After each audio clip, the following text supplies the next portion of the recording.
DNVR Broncos live, coming to you from Studio A here at the DNVR Bar, where the A stands for a new nickname. What? No. I just really wanted to talk about this. New nickname for you just dropped. For who? For you. For me? Yep. Wow. Scoop Stevens. Scoop Stevens. Wow. I'll take it. Wow. You can't. That part's great. Thank you. New nickname? No. I know, but that's maybe your worst I ever. couldn't think of any other way to segue into. I really wanted to talk about the new nickname I just dropped on Twitter. Oh, it slides off the tongue. Yeah, You know it what? does. Maybe you just gave me my kid's next name. Scoop. Ooh, Scoop. Yeah. I don't think kinda that's a real fire. name. Yeah, it is. Because like Scoop, Snoop, anything can be a name. Snoop wasn't a real name until it was. I guess that's true, but Scoop isn't yet. I think it was a playoff of Snoopy. Isn't that even better if it's not and then you make it a name? No, you can't just be making up names. You Yeah, definitely you putting can. sounds The- together? People have been doing it for Definitely can be. literally No. all of time. Also, it's not No. like this is a made if your up name isn't word. biblical, then it was a made up name. Scoot is a When name. that was made up too. Scoop. ways. Scoop, Yeah. Scoop is a word, so it's a name now. I like it. Scoop So, Stevens. like, I'll present apple's it a to my name? fiance later Wood today. is a name. Bucket is a name. Oh, it's a Sure. word. Absolutely. What Okay, sport little does- Bucket Chisholm on the way. What sport Yeah, does there we Scoop go. play? Boy, Scoop. Feel like he plays our sport. It's probably just Football? cleaning He's a out your football player? cat's Or, litter box. media. Oh, Yeah. well, yeah, but I mean, you can't just like go into join the YMCA media league when you're 5. Field hockey?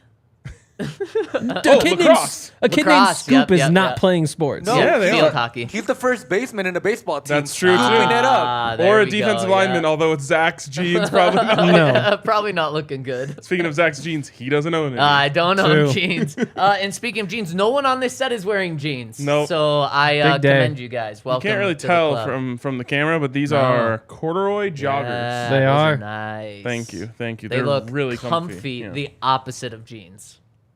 I mean, I will say, like, I was in a rush today. I was like, I just got to throw something on. Like, that was an advantage that Yeah. these had over jeans. Yeah, it's true. And Henry, no jeans as well. Nope, no just jeans, Chisholm. sweatpants. Those actually kind of look like jeans on the screen, though. All right, Eh. Scoop, Yeah, Zachary Numby Stevens.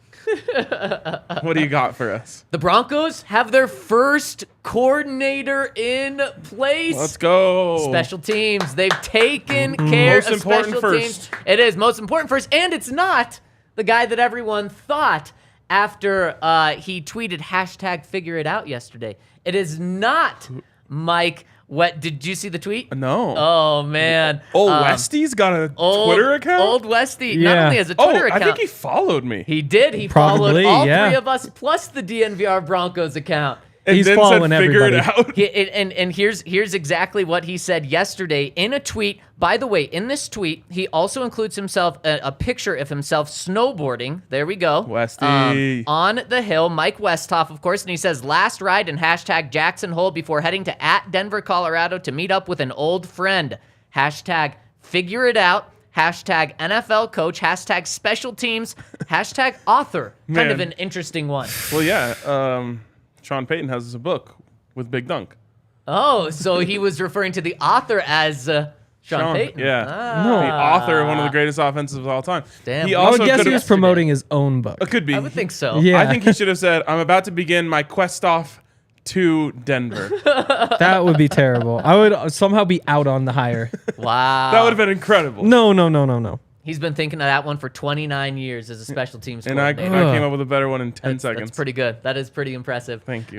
So Mike Westhoff, one of the best NFL special teams coaches in NFL history, is not going to be the Broncos special teams coordinator, but he is joining their staff as a assistant head coach who's going to help advise the special teams. So he's not the special teams coordinator, but the new special teams coordinator, Ben Kotwika.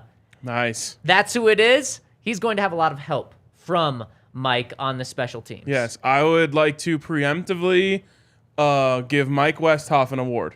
What are we Oh, giving no. him? Yep, he doesn't even author? he hasn't even probably gotten on campus yet. And I'm giving him the Jerry Rosberg of the Year award. Oh, man. Clap it up for the Jerry okay. Rosberg Man of love that. What a title. I mean, That's exactly what it is, too. Yeah. They were like, we need a Jerry Rosburg replacement. Yep. Anyone know any old guys with great special teams experience who can also help with like some game day stuff? And Sean's like, shit, I worked with one of these guys a couple of years ago. Yeah, Mike, come on down. Jerry Rosburg of the year. We had the Jerry Rosburg story where he's sitting on his deck, sipping a cup of coffee, overlooking his lake in the middle of nowhere when he gets a call from George Payton. I think that's how this is going to go. Mike Westhoff was at the top of Jackson Hole Mountain, about to take a run down. He's last sip of his beer, his Maybe Breckenridge beer, or whiskey. Some whiskey. Yeah, he some seems whiskey, like a at the guy. top. And Sean Payton calls. He answers it and says, Sean, I'll be there tomorrow. Just let me finish my day at Jackson Hole. Then he takes out his phone, tweets a photo of himself, hashtag figure it out, and the rest was history. Hashtag figure it out. I hope I don't have to use that for the Broncos special teams this year. Oh, wow. Yeah. These catchphrases you may want to think twice about. I know. Just maybe never say anything, and then you can't That's be what used Sean against Payton you. said. No more social media stuff. No more catchphrases. But he's literally started one. No, he didn't. Yes, he did. He made a joke that just happened to be on camera. I honestly Like think, they weren't even live. If you make a joke on camera, it lives forever. He didn't think it was on camera. Nobody did. The show wasn't on. guys, I think it was Yeah, on. it was. It was on. They tweeted it out. No, I think they were just I don't think it was during a show though. But they tweeted No, it they out. were. So It was. They tweeted was, out. It was in front of cameras. The cameras were rolling. Cameras were rolling. If you're I on don't think media he- row and you don't think cameras are rolling, Yeah. Oh, definitely, Just definitely. like even if this show isn't officially started, we are still sitting in front of microphones with 3 cameras pointed at my us. ass was on national TV like 17 different times last week. It's very Yeah. true. It's very true. I think we're the only 3 people to know, besides Sean Payton, that Buckham is not a thing.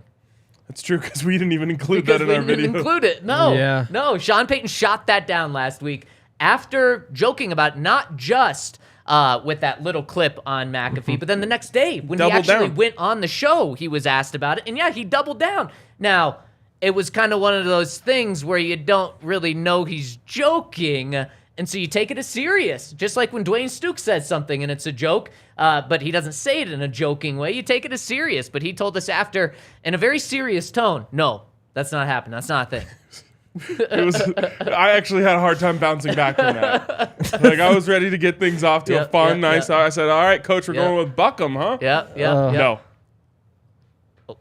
Okay. I literally, Which is I absolutely look at the right Zach. I call. look at Hank. You guys got anything else? Because I'm drawing a blank here. Yeah, that's all it was. So Buckham, not a thing. Except No. it is. I've already made it. Like I'm in on No. it. So What if Sean Payton told us, figure it out? figure it out and Buckham. Figure it out and Buckham. He would never have said that. He just, Like yeah. it rolls off the tongue. Instead of Broncos Country, let's ride. Figure it out and Buckham. It really Also, does. you could just say you bucked them straight up. Oh yeah, buck 'em Wow. up. Oh, yeah. It mean- would have made a lot of sense. Yeah. It would have been good. Yeah, I kind of want to put it on a shirt. Now that it's not a thing, you can without like fear of him coming after you. You've got like a bucking bronco, kind of like taut, like someone's like barely holding on. Yep. And in order to use a bucking bronco without the Broncos coming after you, you can use the airport's horse.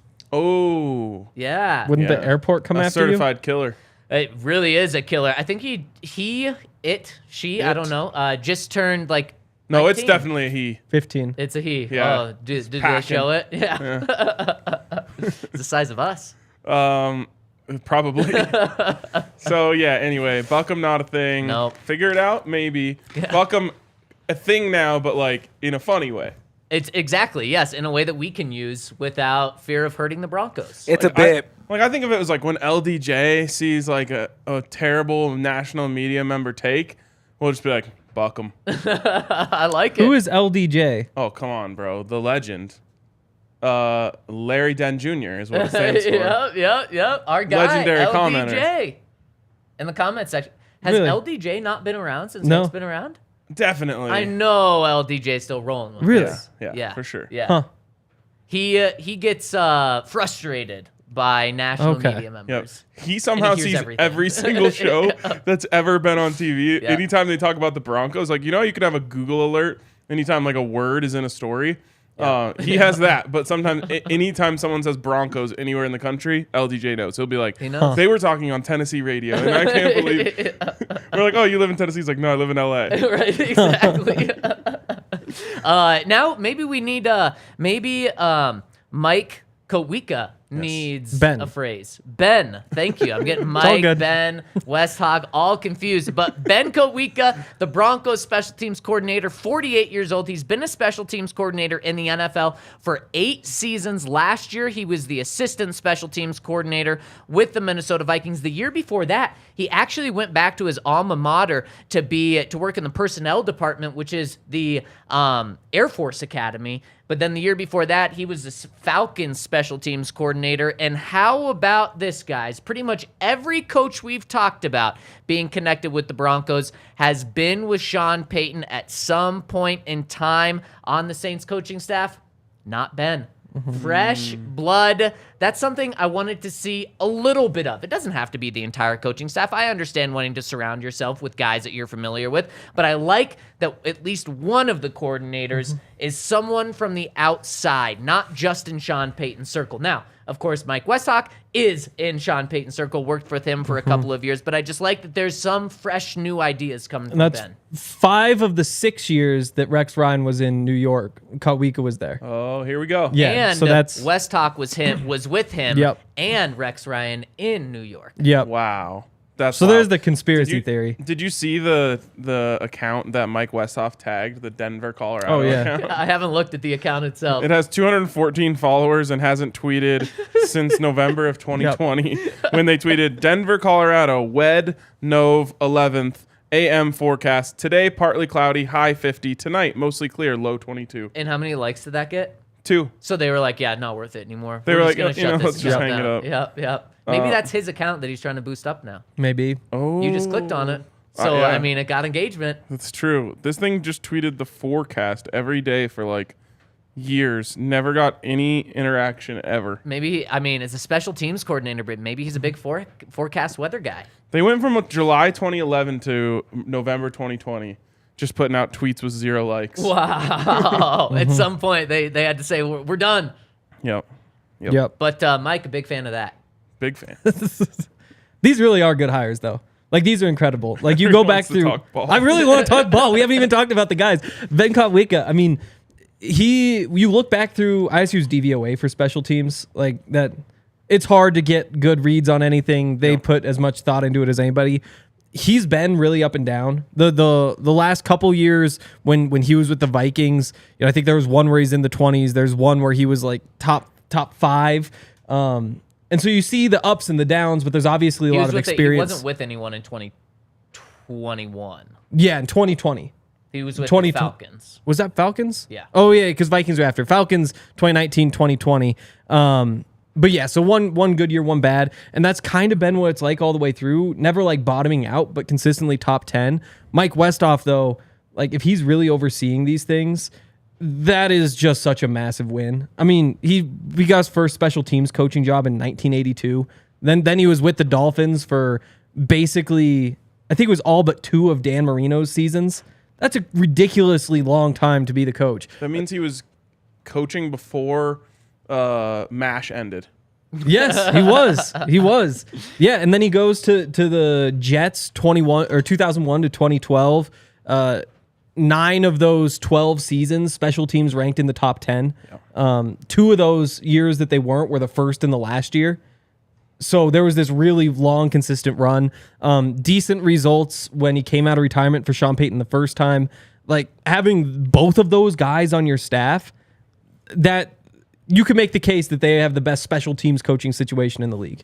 And this is one of those things that just comes along with hiring a coach who knows what the hell they're doing. Yes. Sean Payton knows that he doesn't want to coach special teams. Yeah. Let me just go get guys who really know what they're doing on special teams. He's like, I kind of want to bring in my guy, Mike Westhoff. Maybe he's a little too old to be the special teams coordinator himself.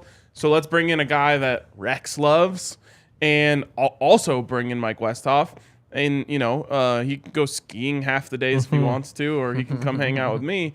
but I like having his mind around. It's not like special teams is like NFL offenses right now where they're evolving every year. Like, sure, there's little wrinkles that everyone's going to add, but no more wedge. If you know coaching special teams, you know coaching special teams. And, I just look back. It's not as if Dwayne Stukes had no experience to his name, right? He came from a Super Bowl winning team.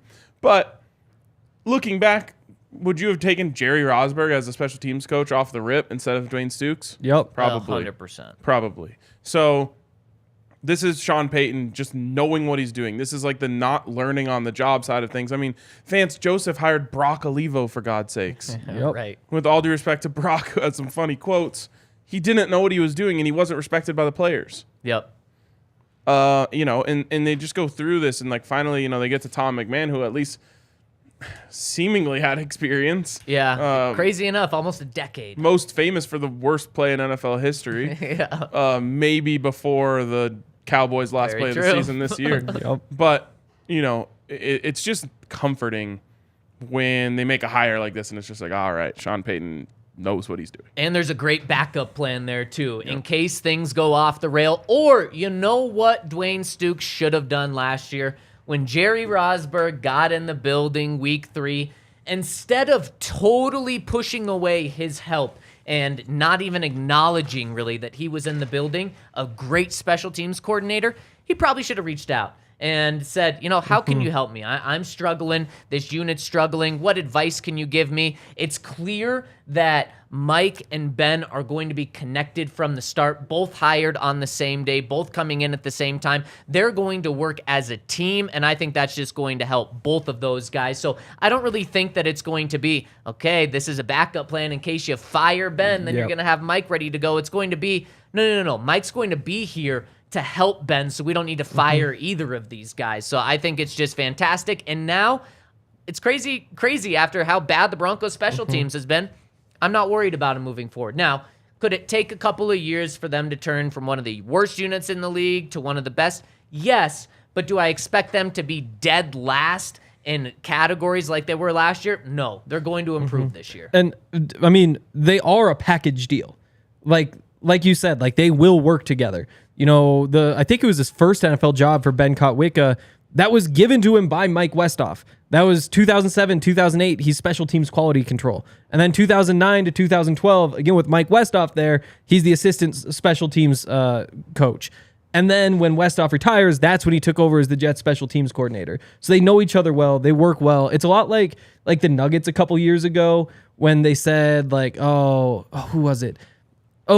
Tim Connolly was the GM and Arturas Carcinovas was assistant GM, and they're like, well, we don't want Arturas to leave, which he did end up doing later anyway. But they're like, you know what, Tim, instead of being GM, you're VP, president of basketball operations. President of basketball operations, and that way, Arturas, you get to be GM now. And this is what this is. They say we want both these guys. Kotwica, you want to be a special teams coordinator? There you go. Mike Westhoff, you're assistant head coach, and you oversee special teams. Yep. I think it's great. It's great for everybody, yeah. It really is. Last question to tie a bow on this topic. When the adults got there at the end of last season, they immediately benched Montrell Washington. Yeah. They, meaning Jerry Rosburg. Yeah. Week 1, first punt return of the season. Is it Montrell Washington? I don't think he's on the roster. Yeah, just with how when Jerry Rosburg got there, he was inactive for the final 2 games. I got to think that these guys are going to take a similar approach. So I'm going to say no right now, but I do think that there's a chance of that. And the reason is, 1, because of his talent. 2, because what the other coaching staff did before Rosburg got there, they just gave him the job. I mean, right when they drafted him, they said he's going to be our punt returner, and it was just this rookie didn't have to do anything to get the job; he was given it. So I think this special teams group now is going to make him earn it. Yep. And what Jerry was saying wasn't that he sucks. He said he's really, really talented. He just needs to be coached up. And so now they'll have a full training camp, and I guess an off season too. I'm not sure how much you can really improve during those drills or whatever, but he'll have his chance to learn and fit in. But you think he's off? You think he's cut? Yeah, I do. If I had to make a bet, I mean, it's Tim Patrick, Jerry Jeudy, Cortland Sutton, Kendall Hinton. Those 4 almost guaranteed to be on the roster, barring something crazy happening this offseason. KJ Hamler, if he's healthy, he probably makes the roster. And then you're saying you probably want veteran help somewhere. And if that's the case, then there's 6. And they might just roll a 5 anyway. And so there's an uphill battle probably for Montrell to make the team. But he has a chance. He has a chance. Got to return it, though. It's true. Totally. None of the people you named really are candidates. Kendall Hinton. That's who subbed in at the end. I don't think he was better last year. I don't think a brand new special teams coach is going to come in and put a fair catch guy back there.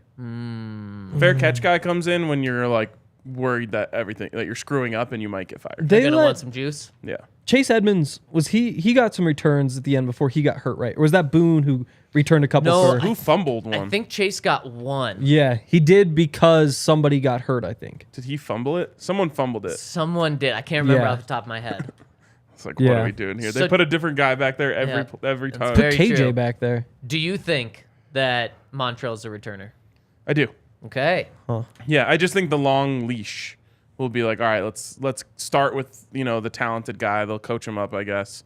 Have to get him further away from I don't fair catch, which I actually thought he was decently responsible with that. Yeah. He had one really bad fumble, but it was because he got hit. Yeah, his another big issue was just drifting too far back. Yep. And I mean, Dwayne Stukes said every week he was working at it with him. Maybe he wasn't working enough with him about it, or if that's not something he can get out of his game, then you just can't have him return those back there. And then he's probably not your returner. But I have to imagine it's pretty easy to understand. You put your feet on the 9 and you don't go backward. Yeah, and they've actually moved that back in recent years because punters are getting so good. Now it's like the 5. Yeah. Because it's just like you'd rather have it on the 5 than the 1. Yeah. Well, maybe that was an issue because Dwayne Stukes said 9 or 10. That's old school thinking. And I talked to Montrell about it, and he said, yeah, in college, they'd say, like, just catch it and run. Like, nobody's going to tackle you. Like, because that's just where he came from. Yeah. There's just so much to learn, and nobody taught him anything. Yep. I think the other part worth remembering, I can't find the stats. It wasn't Division 2. He was really good at the start of the year. Like, I think 4 or 5 weeks in, he was second in the NFL. I remember us being average. like, he's right on the verge of breaking one. And then that's when he started with like a couple fumbles in there. There were some really bad decisions in there, and things really tailed off. And it turned out to be obviously a pretty rough season despite that. 5 fumbles, which is crazy. He'll have a chance. Yeah. One more thing on the coaching search.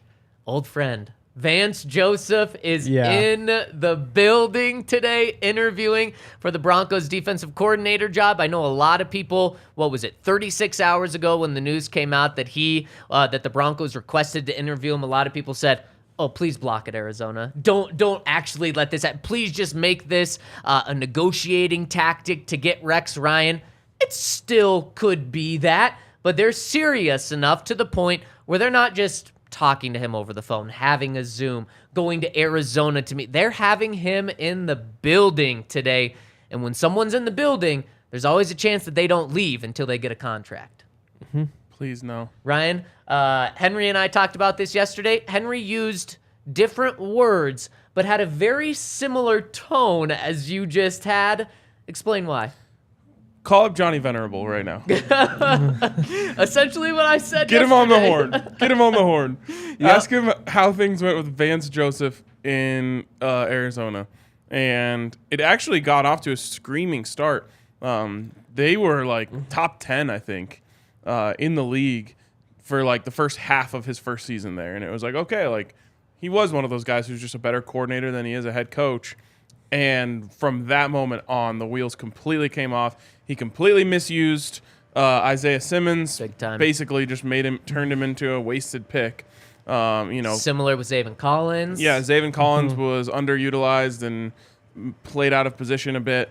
They weren't able to get after the passer enough. It was just like that's a decently talented defense, or at least it was at times when they were healthy. Buda Baker's out there. Yep. And it was a disaster, especially this last season and most of the season before that. Just an outright disaster. People in Arizona were beside themselves when he came up in their head coaching conversations. They wanted him fired as defensive coordinator. Last year.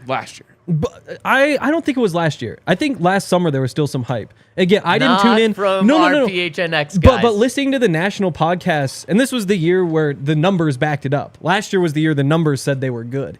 But over the summer, are you sure? Okay. 2021. Okay. Yeah. Oh, When you say yeah, last year, I think exactly. 2020. Okay, fair enough. Yeah. But over the summer, that's when the national people were saying, like, he really does well. Like, he's been a few years now, he's taking these pieces that don't fit. And I totally agree. Like, I don't want to touch him. I think he's like an average coordinator, and there's no reason to bring him back here after everything.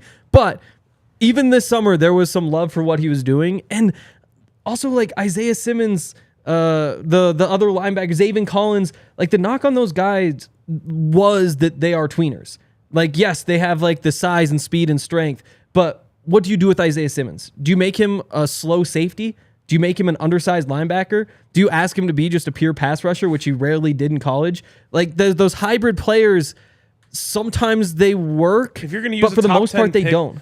If you're going to use a top 10 pick on Isaiah Simmons, you create a position for him. But that's you just can kind of use him as like that star backer that they used a lot of times in college. And also, and that's you what it have was. talked to your defensive coordinator beforehand to understand how he's going to Probably. use him. Yeah. Well, probably, unless it's Look at well, the he size and benched speed. him as a like- rookie. yeah. Essentially, like, I remember in the first game, he got absolutely cooked. I want to say it was Raheem Mostert on a Texas route who just left him in the dust like an 80-yard touchdown. And then he didn't play for like weeks. And it was like, okay, well, what are we doing here? Like, this guy's a top 10 pick. You have to play him. He was playing, I don't know, some veteran linebacker over him. And like the veteran linebacker's playing well, but it's like, okay, well, what's happening with our top 10 pick? And, I mean, we have Jose in the comments Yeah. saying Hassan Reddick was out of position in Arizona, too. You see when he leaves, Yep. what he's able to do. I mean, he had Definitely. the second most votes for Defensive Player of the Year. Now, it was only 2 first-place votes, but it was still the second most in the NFL right when he leaves Arizona. And the reason that the Eagles only had to pay him $12 million was because he wasn't put in a great position to succeed. Now, he also did have 1 year in between.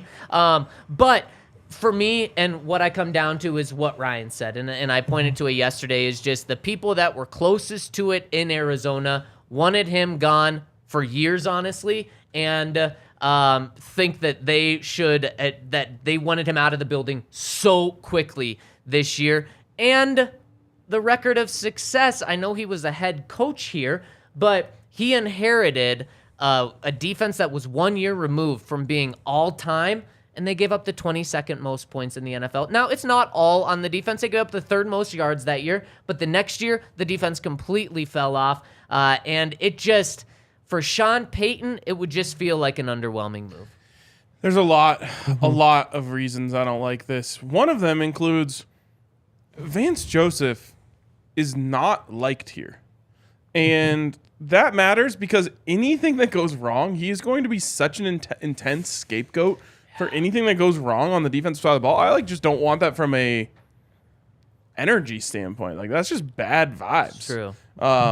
There's a lot of disdain towards Vance Joseph, and I just know the fans will turn on him at the first opportunity. He shouldn't want that. And the other thing here is, you ready for a conspiracy? Oh, hit me with it. Remember when you said that you thought they were testing the waters on Rex Ryan? And then you were like, the waters were cold. Yeah. They were like, watch this. You want Vance Joseph instead? And everyone's like, whoa, Rex Ryan. That actually sounds great. Yep. Like, personally, that's exactly what happened to me. I was like, you know what? Yep. I kind of like Rex now that you put him up against Yep. Vance Joseph. It's so true. It's happened. And Ryan, I think you bring a great point about how fans would instantly turn on Vance because they're just ready to. I also, from Vance's perspective, he's supposed to have an interview with the Philadelphia Eagles to become their defensive coordinator. I would way rather take that job if I'm Vance, not necessarily because of talent, because the Eagles are going to lose a lot of talent there, and you can talk about just how disappointing he could end up looking with the Eagles, but I remember when he left, I want to say he talked with Mike Kliss or something, and he said, it was time for me and my family to get out of here. That my family was getting a lot of heat for this, and I just needed to move on. I just don't see the fit for either side, really. I mean, right then and there, like, if I was Vance, I probably would have turned down the interview. Yeah, but no, he's in the building today. I don't know about this one. it just smells fishy. Yeah. One thing on Hassan Reddick, and I'll shut up about it. I just want to say, like, he was asked to play that 3-4 outside linebacker thing in Arizona. And so it was like when Von Miller was doing that here, or yeah, that's a good example. And he has to drop back in coverage sometimes because that's just what the scheme says.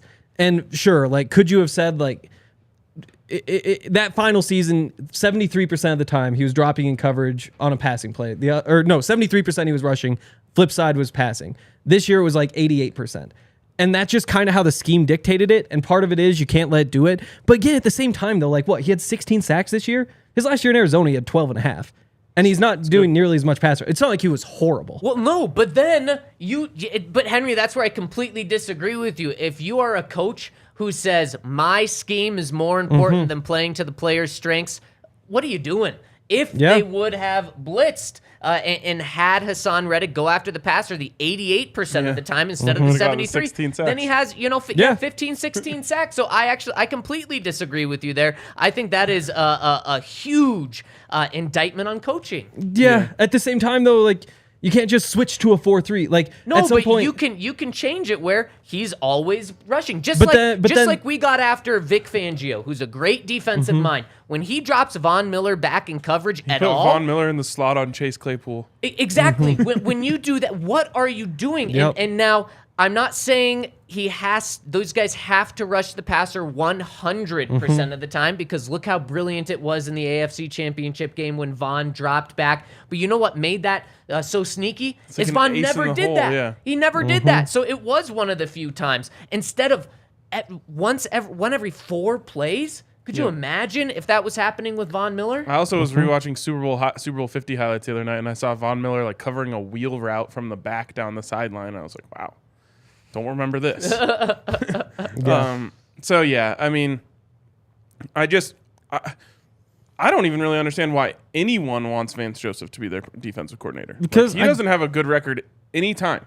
But he doesn't. Again, my pushback is still, when he was hired as the Broncos coach, it was like, okay, defensive mind. He had 1 year as a defensive coordinator in Cincinnati, and then they were bad. Miami. He was defensive backs coach, and they were bad. Like you said, I think they finished bottom 10 scoring defense. Yeah, and we're like, okay, and they're like, leader of men, leader of men, leader of men, leader of men, leader of men. We're like, all right, leader of men. John's like, this has been my guy for 5 years. Ignore last year, and it's like, no choice now. Yeah. He signed up. I still just don't think he's underperformed the talent he's had. Like when you just look through these rosters, Has he overperformed it? No, So then why would you want him? because there's a lot of people who do underperform. And so, like, in Denver, like, it doesn't make any sense. Like, you can find that, like, just average, sure, he's a defensive coordinator guy, but it's not like he's horrible. He had a bad year. Yeah.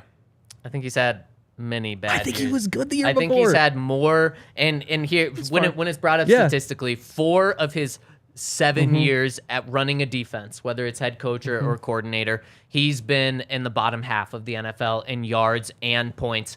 Yep. 3 years where he's been in one category in the top half. Only one time has he been in the top 10 in one of those categories. One time. So for me, the numbers in a big sample size show that he is a bottom half of the league coordinator. I just would think if you're Sean Payton and you have the pieces that you think you have on the defensive side of the ball, you'd be able to get better than a below average option. I just think the Cardinals did not give him players that fit. And that's, I think both things could be true. It's very true. And you know what definitely is true, guys? This is a perfect off-season pod. 40 minutes in, and we're still in the first segment. That's why I got to tell you about our friends 30 minutes over at 30 minutes? Okay. We're a little late. Oh, okay. That's why I got to tell you about our friends over at DraftKings Sportsbook. Get in on all the sports. Now, you got a little hiatus with basketball. Of course, you can bet. Well, you would for sure bet the over on the All-Star game, right? Because whatever they set that at, it's going to go over. But you can get in about a week. You can get back in on the Nuggets. Jokic over at DraftKings Sportsbook. You know what his MVP odds are right now? I was blown away when I saw it last night. You know what they are? Minus 250. Well, you've seen them recently. -2. That is insane. Wow. For midway through the year, just over midway through the year. You never see this. So what was it? Yesterday the straw poll dropped? Yes. Yesterday? 2 days. 2 days ago, okay. No, it might have been yesterday. Nobody really knows The what days the are straw dragging poll. on. But yeah, I mean, it drops at like 5 a.m, and that's when they take like the 100 people, most of them are MVP voters, and ask them who they would vote for at this point in the season. Notable straw poll voter. Wow. Wonder who he voted for. Yeah. Jokic. So Yeah. 77 of the 100 votes, first place votes go to Jokic. Yep. And so I was like, oh, this is great for my Jokic MVP vet. So I flip over to DraftKings, and I'm like, wait, it's still minus 170? I know. That's terrible. And then like, Did you get in on it again? I thought about it. Yeah, I really too. did think about I it. had And the then same thought process. And then like 15 minutes later, I was like, I'm going to double check this. And it's like, oh, minus 200 now. Yeah, I had not heard that yeah. since then it's gone to minus 250. Mi- It actually got Minus all the way to 250. minus 270 at one point. Wow. Wow. Yeah, and what's interesting is Giannis was second in the straw poll. He's third in the DraftKings odd at plus 700. I'm like, if you just want like some Yeah. protection on your bet, this might be the Value. move. He's averaging Yeah. 37 points a game this month. Wow. Yeah. I mean, that's certainly where the value is. Now, value doesn't always mean that it's going to be, that's going to cash, but there's no value in Jokic anymore, which is Yep. just incredible. I got it at plus 900. Real quick on Giannis. So the crazy thing is, so he has like a 59% true shooting. League average is like 58, 57, something like that. Jokic. And so he's just like barely more efficient. Jokic is 71%, which is obviously it's like insane. Breaking But the you game. look at the difference. So if you were to have an average shooter take every one of Giannis's shots, he'd have 60 fewer points. With Jokic, it's 220 less, despite scoring like however many less points. Yeah. It's crazy. But if you want value on the Nuggets, you can still get it because no one believes in the Nuggets. They're forced to believe in Jokic now just because of how good he is. People still aren't believing in the Nuggets despite being the 1 seed in the West. By And pretty 5 much, games. I was going to say, pretty much locking it down. Minus For 2,500 the to get the 1 playoffs. seed. So minus 25. So no value Yep. there, but there is value in them winning the NBA championship. I Yep. believe they're plus 800, which is the 4th best odds. But still, you have the hands down MVP. You are pretty much going to have the 1 seed and home court through the Western Conference Finals. And you're the fourth best team to win it all. So that's where the value is. If you want to get in on that, check out our friends over at DraftKings Sportsbook. Use the code DNVR. And if you have a gambling problem, call 1-800-522 or 1-800-522-4700. Minimum age and eligibility restrictions apply. Void in Ohio. See show notes for details. Oh, sorry. I was thinking about my bets. Also, if you want to see the best basketball player alive, and who knows, maybe someday we'll say the best player who's alive or dead, although Michael Jordan is still alive. Best player right now, Yes, right now. which factors in alive, because obviously Happy if you're birthday dead, to you're Michael not great. Jordan. Yes. Big Today? 6-0. Big 6-0. Really? Wow. I didn't realize this was a stretch. So today, Michael You should Jordan's see the birthday. video of our guy Carm, who we were at the Super Bowl with. Uh-huh. He took a selfie video in front of his house today. In front of MJ's house. Yes. Like That's in front of weird. the gate that says 23. Yes. That's- You got to watch it because there's a twist and That's it's hilarious. so strange. Yeah, so today, Michael Jordan's birthday. Tomorrow, Lexi's birthday. And then day after, Joker's birthday. Wow. What a a run. stretch. 3 goats. Yeah. What a run. No, goats. 2 goats. The MJ's a little overrated. But did you see the tweet today? Or it must be for his birthday. It's like, oh, throwback to the best layup in NBA history. And somebody This is a just great like layup. replied to it. It's like, Lonnie Walker did this in garbage time last night. And it's the same thing like the up and under. It's like, okay, whatever. We love an up and under. That's a society. Yeah, That's especially very if you're true. on your way back down, like Yeah. close to the ground, and you Yeah. toss it back up. But yeah, if you want to see the future 3-time, future 4-time, 5-time MVP, who knows? You should go over to thednvr.com/Breck Sweeps. You can sign up for a giveaway was a game time for Great twist. so many good twists. You can get 2 tickets, courtside row 2, Club Lexus access, parking pass, DNVR gear, all that for the March 30th game against the New Orleans Pelicans. Could be a fun one. I'm not sure when Zion gets back. Maybe he is back. If he's back now, he's probably going to be gone by then again. Sadly. But the Avs, also, we have a giveaway for them as well. 2 tickets, row 5, section 102. Again, Club Lexus access. There's a parking pass, DNVR gear. And that is March 9th. So that's actually starting to come up. So you sign up for the giveaway, again, at thednvr.com/Breck Sweeps.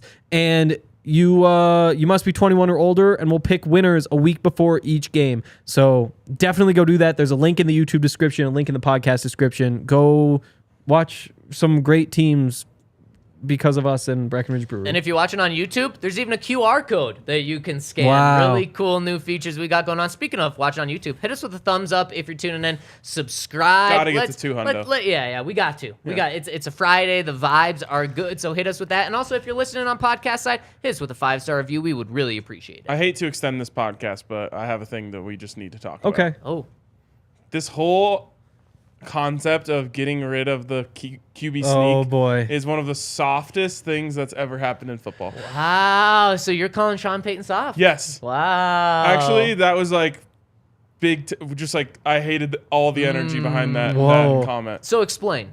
So Sean Payton comes out and says like, yeah, if they don't change that rule, I'm going to do that every game, which is like kind of like an empty threat. Like, yeah, the Eagles did it like 4 times a game. Right. Yeah. Couple things here. One, first of all, you need a quarterback who squats 600 pounds. That's very true. How many of those are there? 1. I feel like I'm not going to do that. I'm not going to take a shot at Russ right now. Oh, no. No, you know what I will. I was going to say the only thing he squats on is his 13 toilets. Oh my gosh. no. Wow. It's just too good to pass up. Not true. I'm sure he can squat like, I don't know, not 600. But I thought you were going to say not true. I'm sure he sits on the toilets. Yeah. So that's a big thing. And I hate this Yeah. idea that someone's too good at something, so we have to stop it. Like, we might as well take away the forward pass because Patrick Mahomes is too good at it. Like, I mean, he's that's not what we're doing automatic, here. though. Yeah. We're like, the Eagles are just too good at this, so it's not fair. We have to change the rule. It's not like if every team in the league was doing this 4 times a game in every short yarded situation and no one could stop it, I would say, yeah, maybe we should take a look at this and decide if the rule should be changed. Now, there are a couple tweaks to the rule that I would be okay with. Apparently, the Eagles were one of the only teams they did it like 10,000 times more than anyone else, where they used 2 players to push Jalen Hurts. Okay. If you want to go back to only 1 player can push you, You can't do that. I'm in. Or if you want to just say no more pushing from behind, And that's what the rule would be. I don't like it. Yeah. I don't like it. This is like a power of will play. Sean Payton, another thing I didn't like about his comment, he's like, what did he say? We want to showcase talent and athleticism. Right. Why can't we showcase strength? It's a good point. I think it's a big part of being good at football. and that's what that whole play is. Yeah. And so the defense could do the same thing. They could bring up their safety in the box, and as soon as they snap the ball, they can shove the defensive lineman forward. There would also I don't know if that would work. There would also eventually be some sort of counter to this. Not that it would prevent it, but it would make teams think twice about it if other teams started doing this. This offseason, a lot of teams would start trying to game plan how. You even saw Chris Jones. Instead of going low, he jumped over. Now, Jalen, because Almost he worked, squats so yeah. much. But, I mean, that's kind of a way where in a short situation, the Chiefs thought of an idea and it worked more than any other thing that they tried to do. But we would eventually see this. So, Ryan, I'm there with you that if you don't like it, stop it. That's kind of my approach in Madden. Yes. And people are like, I got to get this devs trade on you. Do you mind if I keep throwing the ball? If I don't like it, I got to illegal. stop you. But if you don't like it, stop it. And you Yes. know what? The Eagles aren't going to do this every single play. They're going to do it in certain situations. That's what Sean Payton would have said that would have moved me. If he said, if they don't change the rule, I'll do this every single play because I think we can get 3.5 yards per play on this.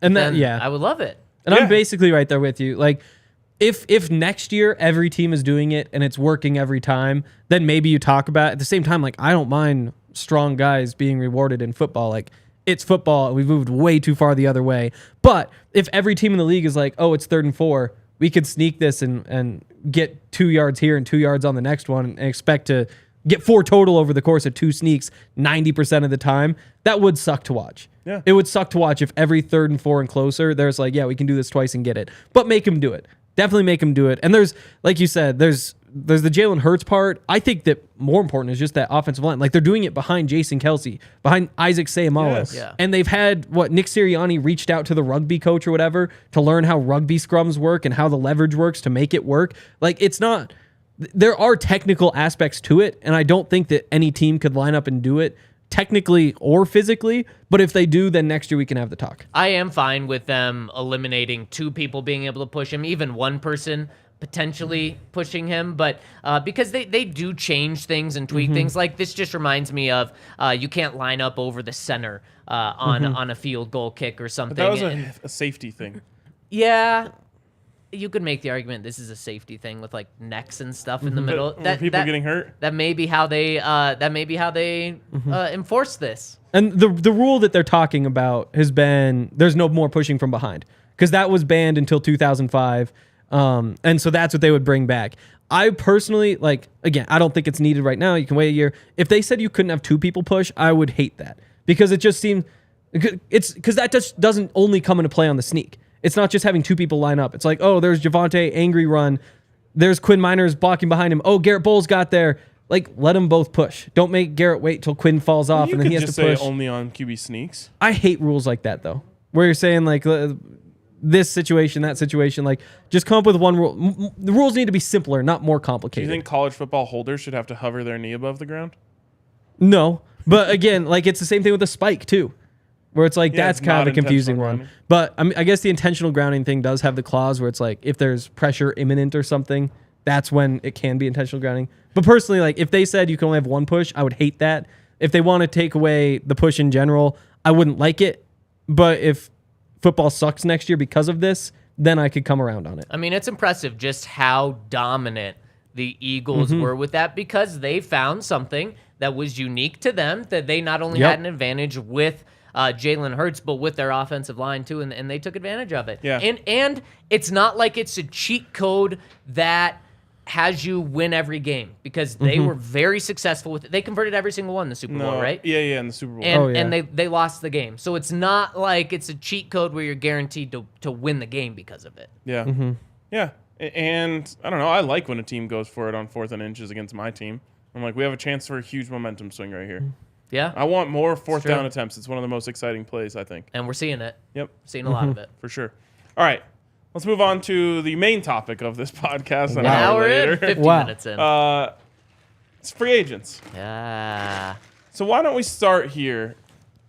I think we're going to do two things. One is rank these guys based on how good they are. Yep. More like a Madden rating style thing. Oh, okay. And then we'll rank them based on how important they are to the Broncos and how you wanted to go value. How they should be thinking, prioritized. How much money they will cost. How much money they'd cost would be my first one. I think that would directly correlate with Madden rating. Yeah, I think so. Dalton Risner's a guard. Fair enough. It doesn't really matter. We'll get there when we get there. And then in the after, we'll do how the Broncos should prioritize them. Rank the priority value that the Broncos should have on them. Two different conversations. Maybe to some people, it's the exact same conversation, but I think to some it's not going to be. So let's look at who the Broncos free agents are. I think there's a few top guys. The one that most people will probably say is the biggest is Dre'Mont Jones. 3 months ago, Dre'Mont looked to be on pace for potentially a 5-year, $100 million contract. That's what he was kind of viewing. There was some that believed it. There's some things on the internet that said his value was between $15 and $20 million. So he is probably the Broncos' biggest free agent. I think he's on ESPN or some national big board, the 16th best free agent, the number 1 Broncos free agent. Yep. Yeah, he is. And if I had to guess, I think he winds up with about $15 million a year. That would be the number. Just because, personally, if I'm the Broncos, I wouldn't give it to him, but we'll get to that part later. I think that's probably where he fits in. Interior pass rush is very desired. Yep. It's one of those things that everyone says everyone wants it and very few have it. Yep. And it's why teams are willing to overpay for potential at that position. Because it's just okay, well, this guy has shown the ability to get after the passer from the interior. He's young. Let's pay for it and see what happens. Malik Jackson had a better track record than Dre'Mont did, but the Jaguars were just interior pass rush available. Sure. What do you think of this Brinks truck? Yep. Open the back and go in and get whatever you want. So that's why I think you're right, Henry. I think the price, that might even be a little low for him, just because I think it might end up being a bidding war between 4 teams who are just desperate for interior pass rush. Man, the wave of emotion that Dre'Mont has sent Broncos fans on is kind of wild this offseason. Liking tweets that were against Russ, that were against Sean Payton. And then, of course, right during the Super Bowl time, he tweeted about how much he hates the Chiefs. And Rickert in our comments says, let's sign Dre'Mont. He hates the Chiefs as seen on Twitter. Yes. So he's turned fans off. He's turned fans on. on. But it's he's very interesting, and I think he's a polarizing figure when talking about potentially re-signing him. Yeah, it's going to come down to price, and in that scenario where teams are desperate for it, I just don't think the Broncos are going to be willing to play that game. I think the Broncos like but don't love Dre'Mont. I bet they give him $12 million, $11 million. Oh, they would. Especially if you can get out of the contract at some point. It's just once it gets up above that, it's risky. So he is the top guy, though. Yes, You pretty both agree? easily. Who's number 2? Here, let me rattle some names off. You have Dalton Risner, Alex Singleton, Latavius Murray, Deshaun Williams, Kareem Jackson, Calvin Anderson, Billy Turner, Eric Salbert, Andrew Beck, Ken Fleming, Eric Tomlinson, Mike Boone, and Tom Compton. I think this one's pretty easy too. Dalton Risner. Yeah. Like he's a pretty clear number Madden 2. rating-wise, for sure. He's going to be higher than Singleton. In terms of value too, like in what he's going to get. I think he probably gets $10 million. I mean, Graham Glasgow got $11 million he's getting off that. of his rookie deal. And He's getting at least 8. And I At remember least when 8 for Graham sure. Glasgow signed, there was like a Detroit beat writer on Altitude who was like, he didn't even start for the Lions all the Exactly. time. Exactly. Right. He's bouncing around. And so, yeah, Dalton's probably going to get $8 to $11 million on the open market. I agree. Maybe he's even more. probably their second guy. He's a guy that started every single game. He's been healthy. I think he only missed the final 2 games of this past season. That was the only time he missed. So he is someone who is dependable. I don't know. That is valuable from an offensive lineman standpoint. I don't know how the Niners feel about their guards, but I could see that being a place that wants him. yeah, I could see it. I mean, I think it's the bad teams. Like there's just so many teams that even like you look at the Broncos last year. Even Quinn Miners should be out there as a starting lineman. But then the rest of that line, like Lloyd Cushenberry, the right tackle situation, not so good. Dalton Risner, sure, whatever. Left tackle hurt. So the Broncos wound up with 3 spots where you're like, we just need something there, somebody who actually belongs. And I think that there's a lot of teams who have even fewer pieces right now. And so the idea that you could get somebody who belongs in the NFL as a starter, that's worth giving some money to when you're trying to just build an offensive line from nothing, which a lot of teams feel like they are. I feel more it'll be teams that like their quarterback and not their offensive line. That are like, we're willing to pay for this guy because it's better than what we have. Right, to protect him. Exactly. Who's next? And he's a good pass protector. Alex Singleton, Latavius Murray, Deshaun Williams, Kareem Jackson, Calvin Anderson, Billy Turner. Singleton. Yeah, I have a hard time getting past Singleton here. Yeah. I really screwed myself up with the Madden rating thing because I think he's rated really low in that game. Yeah. You can't. Yeah. Maybe adjusted Madden rating, though. Yeah, exactly. And I think he just plays way above that. For whatever reason, he is criminally underappreciated in the NFL. And the dude just makes plays. He's not perfect. And honestly, there's few at that position that are. But he is constantly in the play. He is sideline to sideline. He is shooting into the backfield when you send him after the quarterback. He is a very, very good NFL linebacker. He's a solid 2-down linebacker. The thing is, that's just not what the NFL is looking for right now. Like the NFL is just searching for guys who can play on third downs. They're just like not finding it. Yeah. I feel like the search is on, and it's one of those things that there just aren't that many of. It's kind of like a 3-down running back. Yes. No, yeah. In terms of third down line, but that's what makes those guys so valuable. Yes. That's why Roquan you get all the big numbers for. But I mean, for Alex, there are a lot of linebackers who you can plug in and can go make tackles. And again, like I think they should bring him back. I think that he's their third best free agent. I think he's going to get a lot more than it was like $1.025 million or whatever it was he had. Yeah. He's probably going to get $3, maybe even $4 million a year, especially because Ejiro Evero left. And so you know that the Panthers are going to be keeping an eye on him. The Broncos are probably going to be keeping an eye on him as well, retaining him. So last year when maybe nobody was calling him, this year there's at least 2 teams, and who knows if there's a couple more. What's weird is like he was the same guy this year that he was last year. Yeah, he was just a tackling machine. Yeah. Yeah, and like I don't get why no one liked him. Like when the Broncos, I remember the show we did right after the Broncos got Singleton, and I was just like, I feel like this guy's gonna play a lot. Like I don't know how he could not. All he does is make plays, and that's what he did. Yeah, exactly. Who's next on the list? Latavius. Deshaun Williams, Kareem Jackson, Calvin Anderson. I guess Turner. it's Billy Turner. Oh God. But again, like Not this for me. That's okay if it's for you. and, Not for me. And in terms of players I'd bring back, absolutely not. But I mean, he's a tackle with experience, and somehow he's only like 31 or something, 32 now at this point. Somebody's going to do exactly what the Broncos did last year. Give him, $2-3 million and say like, hey, Jets. there's a chance that he could be our tackle. The Jets. Jets are kind of Very loaded good at one. tackle though. They need to protect Derek Carr once But they get they him. always that one guy always gets injured. Becton always gets hurt, but then they brought in Nathaniel Hackett. Trent. Did they bring in Trent Brown last year to replace him? They have a few guys there. Okay. Yeah.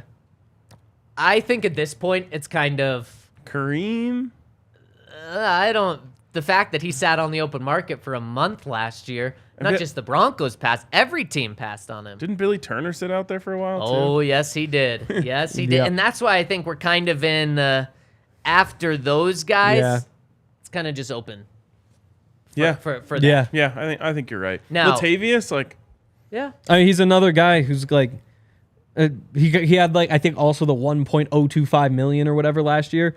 He's getting the same thing again this year, and I'd guess he gets it, sometime over the summer. Very well could. I mean, he was on a practice squad until midway Exactly, through the season. yeah. If you're on a practice squad, you're essentially a free agent. Any team could sign you. yeah. So now let's change it to what priority? How should the Broncos prioritize these guys? Maybe it's the exact same list. Maybe it's different. And let's push ourselves. Let's go 1 through 5 here. I just used the last one. I'm sorry, it's not perfect, RK. No, Wow, I Ryan calling try me very here, hard, Al. RK. I'm sorry I'm not perfect for you. You're so Producers work ridiculous. Wow. I am sorry. I love you so much that I wrote coach and it's affecting your life so much on a Friday afternoon. Que dramatico. Wow. Mr. Dramatic? Yeah, I just said how dramatic. Oh, okay. Una telenovela. It's all, Yes. all over again. Anyways, let's go. All right. I don't think it's the same. It's not the same for me. Priority number 1 for me is Alex Singleton. Damn, I thought I was going to be different here. I agree with you. Why? I just think it's like I don't like any of the other players they have there. I am very much a question mark on any of those other guys. So I would feel very comfortable. I could sleep at night knowing the Broncos have Josie Jewell and Alex Singleton there to play linebacker for them next year. Sure, if there's a like rangy, super athletic guy in the draft that seems to fall to you, or that he's kind of a project, I'm in on taking a flyer on him. But why am I blanking on Jonas Griffith? Yeah. Does not do anything for me. No. Yeah. And big disappointment from last year. Yes, Mostly because he was hurt though. but The even first couple No. games weren't all that good, but Yeah. it's only Exactly. you can't read too much into a couple games when it's his first time starting. But I don't think you also are banking on him to Oh, become definitely the not. guy this year. No. And the reason Alex Singleton is my number 1 is a combination of things. Ryan, you touched on it, a very good player. I also think that with Alex Singleton, I'd be willing to pay him up to $5 million a year, and I think I'm getting good value on him. And with these other top guys we're going to talk about, I'm very concerned about the value that you would be getting for them. So I think if you go to Alex Singleton now, leading up to free agency, and this is why he's my priority number 1, I'm reaching out to him before free agency even starts, 3.5, 4, 3, try to get him locked in there, and you get a little bit of a discount with him being many your years? number 1 priority. 2? 3 years, 2 guaranteed. Or you could do 2 years, 1.5 years guaranteed, something like that. And if you get him for anything under $5 million, you feel great about it. And then that is a hole that you do not have to worry about. That inside linebacker position, you're set with. So that's why I'm making him my number 1 priority. He wants to be in Denver. I don't think he's going to be just going to gouge the market. And also paying him $4-5 million, you're increasing his pay by 4 or 5 times. So it's not like you're totally cheaping him out. And by the way, Josie Jewell, he's a $5.5 million guy. So you're paying him similar. Yeah, I think you could get him for even less than that. So Definitely. I think so, I'm too. super in on that.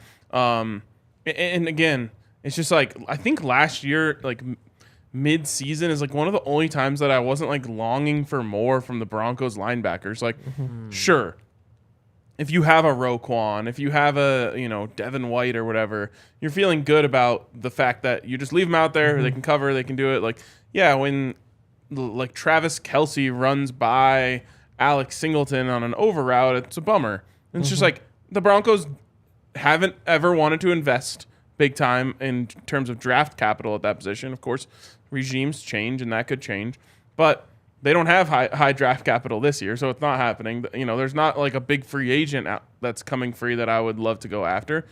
Just get Singleton in and check off linebacker. Your linebackers were fine last year, just league average linebackers. Might as well just run that back, especially when you get Jonas Griffith back. Like that's there, and all of a sudden you have like a third guy there, so you don't even have to worry about it. Yep, exact. So are you going with Alex Singleton? No, I've got Deshaun Williams. Oh. He's like the key to all this because, the Broncos don't need Dre'Mont Jones. He's kind of a luxury. Like, he'd be great to have, but you have DJ Jones. Hopefully you have Deshaun Williams, who had 4.5 sacks this year, broke up a few passes. He really came into his own. Jonathan Harris was good. Matt Henningsen was good. So Mike Purcell, obviously, is good at what he does. And who knows what the scheme's going to be, but if they're running a 3-4, that's 5 guys right there. And you probably need to find 1 or 2 more. You hope Innie's one of them. You can find another $1 million free agent, whatever out there. If you get Deshaun Williams, if you start him, you're fine with it. If he's first guy off the bench in your rotation, that's awesome. And I think he'll be pretty cheap too. I like that. Good take. I like it a lot. Who you going with? Number 2. Or Coach 1, depending what you want. Or Coach 1. I am willing to go Dre'Mont here. Oh, okay. And the reason is, by taking him out of priority slot 1, I'm saying we're okay if we lose you. Yeah. Like, you are not this gem to us where we can't afford to lose you and we're willing to back up the Brinks truck to make sure you stay. By putting up priority 2, I'm saying we really want you back at the right price. And so this allows me, at least internally, to say, like, okay, I'm putting a cap on what I'm willing to pay Dre'Mont. I really want him.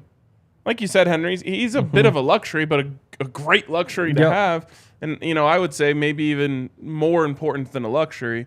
So here you say, all right, we like you. We want you back. We're not going over, let's just say 14. That's our high water mark. And you get a young player, now he's happy. Hopefully, plays at a different level as he grows. And Ryan, you brought up a good point about now we're on priority number 2, meaning you're okay with losing these guys. And honestly, that's where I am from every person on from here. Just with Alex Singleton, the value, I really don't want to lose him. And to me, I'm uncomfortable putting this guy number 2 because of the price he could be at. But putting him number 2 shows me is a point that I can lose him. I'm going Dalton Risner. You need to invest on the offensive line, and it's really tough to do that by losing an average guy on the offensive line. With how tough it is to get offensive linemen, it's really tough to say we're going to commit to the offensive line, but by the way, we're going to let an average-ish guy go. So I'm making sure that Dalton Risner's staying here at the right price. I'm not willing to pay him $12 million. 10 makes me uncomfortable. 8 I'm not comfortable with, so I may be losing him. But that's why he's not my number 1 priority. If you get Dalton Risner, you pretty much get a guy that's going to play every single game. You know he's going to put the work in. But again, if he's going to be too expensive, I'm going to let him walk. I think that's fair. I'll just throw Singleton here. Okay. Again, that's just a place where you're fine if you have him, and you just don't have to think about it if you bring him back, which is nice. Yeah. The reason I want 1 is I just don't know if you're fine if you don't have him. Yeah, then you have to find somebody else to put in that rotation. And I'm not out on Jonas Griffith. I think in a perfect world, it might even be Alex who still probably comes off the field on third downs, just because Jonas does have the tools to do some things. He just is still so raw. He has played so little football, and you obviously can't bank on that. But as a third linebacker, that room just makes a lot of sense with the 3 of them. I'll never be able to get it out of my head. And I guess it's not that deeply ingrained in my head because I can't remember which game it was. But There's a wide receiver running a drag route. Alex is not responsible for the route. And he just looks over, and Jonas Griffith is just not paying attention, doesn't see it coming. So Alex has to run out of his zone, actually ends up running into Jonas Griffith. Both of them miss the guy. He catches it, goes for a long gain. And it was just like, what was Jonas, where were at? Yeah. What was he looking at? Yeah. So little things like that just stick in my head. I'm just like, he's not ready to do this. Yeah. He was, traded here as a special teamer for a reason. It's true. With upside, though. With upside, yes. Obviously, the tools were... they brought him in because they could play him and see what he had. But it was kind of one of those things where he wasn't ever going to play linebacker until a bunch of injuries happened. Then he played, and he was impressive at the end of the season before last. And just when he was thrust into that role, he just did not look ready. He just hasn't... Yeah. The one thing is he still hasn't played 600 snaps in the NFL. So, like, there's still just so much more time to figure things out. And he played more this year than last year, which I guess makes sense. This is similar to my next one in terms of I don't know if you're okay if you don't have this guy, and that's Latavius Murray.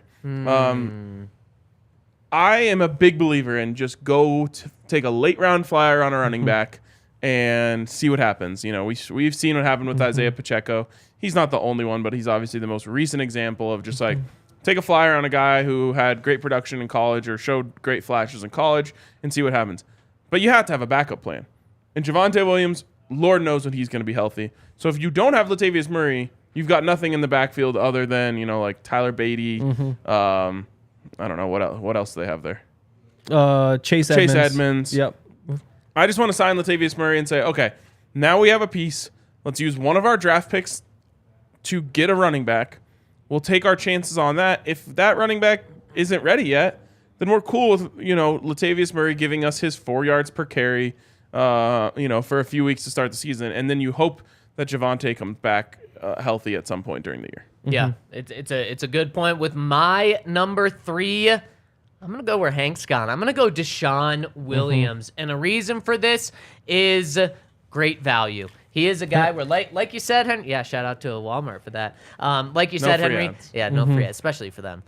He's a guy that can come in and you're going to be comfortable with him. Is he going to be a game changer? Probably not. But he's solid. If you lose Dre'Mont, he's a guy that can fill in good enough. And you're also not spending a lot of money. Yep. I don't want to spend a lot of money on my own guys in free agency because honestly, we stopped after like 3 or 4 guys talking about these guys because there's just not that many good players out there. So I don't want to overspend on your own guys. Save that money for free agency for other players. So Deshaun, I think you get great value there. Yep. My number 3, I'll go Cam Fleming. The first few weeks of the season, he was awesome. Yeah. My first game grades of the year, he was the headline. Like he was awesome playing right tackle. And then he had to flip to the left side and things weren't so good. Still, he was available. He's only 30 somehow. You're not signing him to be a starter, but as your swing tackle, that's a good guy to keep around. And worst case scenario, if you need him to fill in at right tackle again, he's better than Billy Turner, but better than Calvin Anderson, better than a lot of those guys. Like he to me is he belongs in the NFL. He should be a guy who's getting a handful of starts because of injury every year, and you have him in the building. He has at least some chemistry, so why not just keep him around? Yeah, I think you made great points all around. I'll put him as my number 4. He was like one of the few guys that played tackle last year for the Broncos, where it was just like, all right, well, I don't think he's going to do anything really bad. I'm not going to get fooled, though. That was 1 year out of many where he's been very, very questionable. Yeah. And now that was his But most recent priority year. For me, priority number 4. Yeah. Sure. And left side, when he was left tackle, there were some mistakes. Gave up 7 sacks. Oh, yeah. Yeah, that's why I totally understand what you guys are saying, but I'm not going to go that direction. For my number 4, I'm going to go Latavius Murray. He showed us at the end of the season he still has something left in the tank. And you know what? I'm still for going and getting a rookie in the draft. 4th round probably, since you don't have a first pick until the 3rd round. Maybe your 2nd, 3rd round pick, you can go get a running back. But Latavius is a guy where he's going to know what to do, and he can do an effective job of carrying the ball until Javonte's back. And maybe Javonte's not back this year, so you pair Latavius with a rookie, and you feel good about it. Not great, but you got a vet in there. Sean Payton likes him. And again, affordable. Yep. Oh, wait. It's Hank's turn. It is my turn. This is where things get tough because my thing is I don't really want to bring Dre'Mont back. It's not worth the money. Go spend the money somewhere else. We are getting to the point where it's it's priority number 4. If it happens, it happens. That's tempting. Dalton, I probably just stay away from. Give me Dre'Mont. Give me Dre'Mont. He's fine. He's fine. He's he's a good player. You're probably going to have to overpay to keep him. There's a chance it really works out, though, because, linemen get better as they age, typically. You get the grown man strength. If he had stayed healthy, who knows what would have happened. Maybe the issue is Bradley Chubb leaving really did hurt him because he had 1 sack the rest of the way. He finished with 2 more sacks than Deshaun Williams did this season. But the tools are there. The flashes are there. There's a chance that you bring him back for $14, $13 million a year, and 2 years from now you look back and say, wow, this is a good value we have here. Yep. I'll go to Deshaun Williams last on mine. Okay. Maybe I'm undervaluing him. I feel like dime a dozen. But he's been here. He's earned it. He's played above what you expected from him. So you want him back. He should be cheap. I'm in on signing him. I think there's other Deshaun Williams out there if you don't sign him. There are. That's very true. And I'm going to go Dre'Mont Jones last here. He is on my priority list, but he's last because go test the market. If you can go get 15, 20 million, go for it. Gone. If you think that you're going to get 13 million, go for it. I do not want, because remember, this isn't a 2-year, $28 million deal for Dre'Mont Jones. If he's getting big money, we're talking about 5 years, $3 million, 3 years guaranteed. We're talking about a big deal for Dre'Mont Jones, and I'm scared of that. And also, I want to put more resources on the offensive side of the ball. Henry and I had this debate yesterday, put it out on Twitter as well. This coming year, is this Broncos team going to win with offense or defense if they win? What's going to be better, their offense in terms of ranking or their defense in terms of ranking?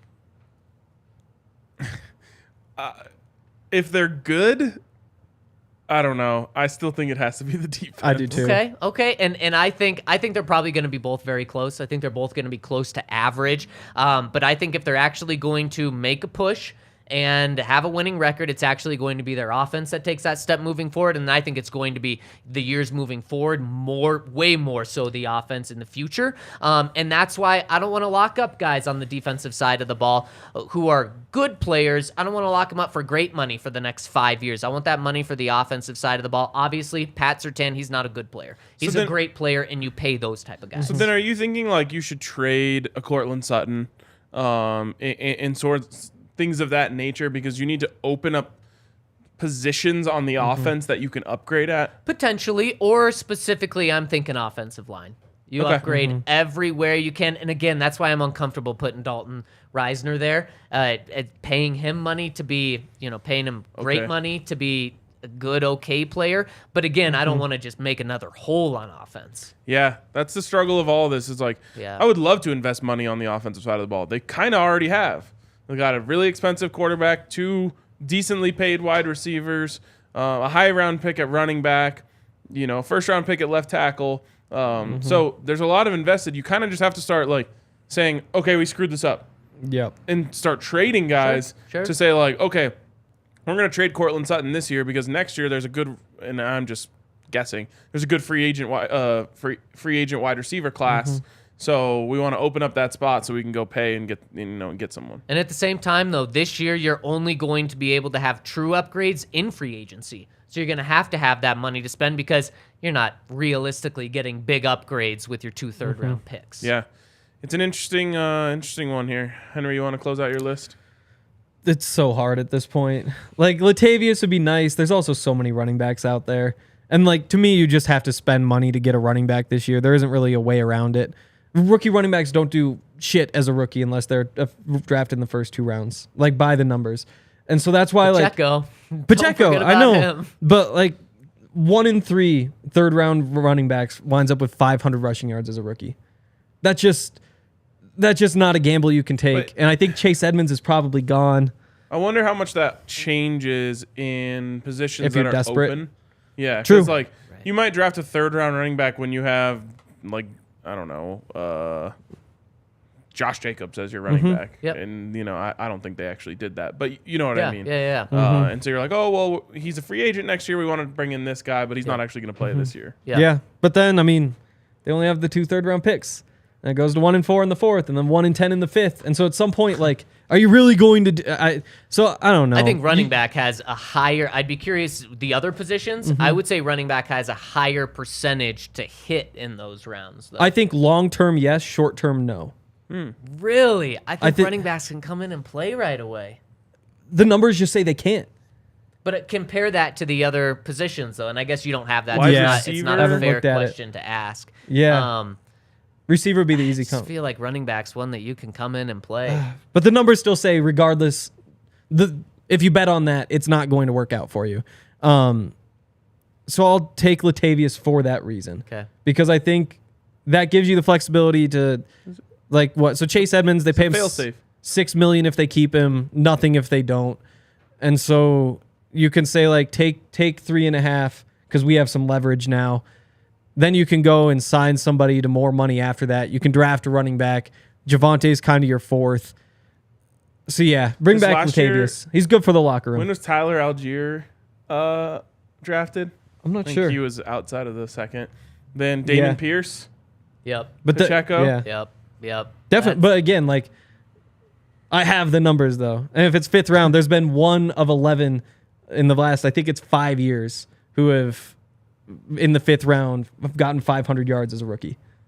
Yeah. And so they do exist, but you don't remember that there's so many others who get drafted in there who don't. I would just Tyler Beatty being an example of a 5th rounder. I'd be curious if you say the same thing about tackles, though. Is True. it more less than 5%? True. Is it 2% on that? Because you're right. I mean, you're not going to have a lot of success going 5th, 6th, 7th round for a rookie at any position. True. I just think, and I don't have the numbers to back it up off the top of my head, that running back does have one of the more successful positions as a rookie. As a rookie, though, I don't know. 1st and 2nd rounders, absolutely. After that, okay. Yeah. The 1st and 2nd round, I'm curious how many running backs are going to go this year. Probably 2 in the 1st. I would think so.